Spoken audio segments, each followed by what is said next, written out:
অবশেষে স্বপ্ন পূরণ হচ্ছে বাংলাদেশের কোটি ফুটবল ভক্তের। লাল সবুজের জার্সিতে খেলবেন হামজা চৌধুরী।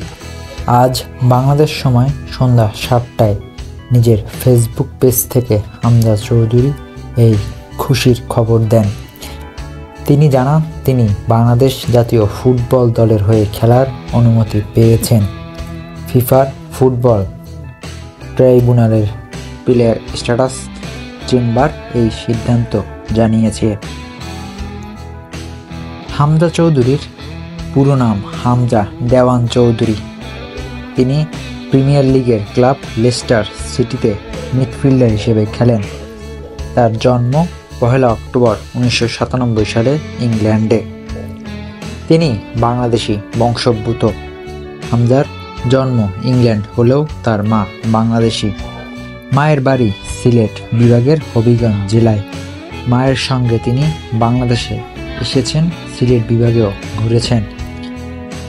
2017 সালে লেস্টার সিটিতে অভিষেক হয় হামজার।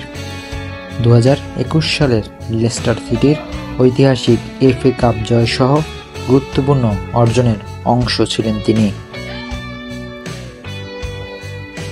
প্রিমিয়ার লিগে প্রথম বাংলাদেশ হিসেবে খেলতে পেরে গর্বিত হামজা। গত জুনে বাংলাদেশের পাসপোর্টের আবেদন করেন হামজা। আগস্টে সেই পাসপোর্ট হাতে পান। এর পরপরই ইংলিশ ফুটবল অ্যাসোসিয়েশনের ছাড়পত্র মেলে তার। বাংলাদেশি বংশোদ্ভূত খেলোয়াড়দের জাতীয় দলে খেলার ঘটনা নতুন নয়। জামাল ভুঁইয়াকে দিয়ে শুরুটা হয় 2013 সালে। এরপর 2019 সালে বাংলাদেশের হয়ে খেলার ছাড়পত্র পান ফিনল্যান্ড প্রবাসী তারেক কাজী। জামাল দেশের হয়ে এখন পর্যন্ত 84টি ম্যাচ খেলেছেন, অধিনায়কত্ব করেছেন। তারেক কাজীও দলের অপরিহার্য সদস্য। তবে হামজাকে নিয়ে কেন এত আগ্রহ বা কেন এত আলোচনা?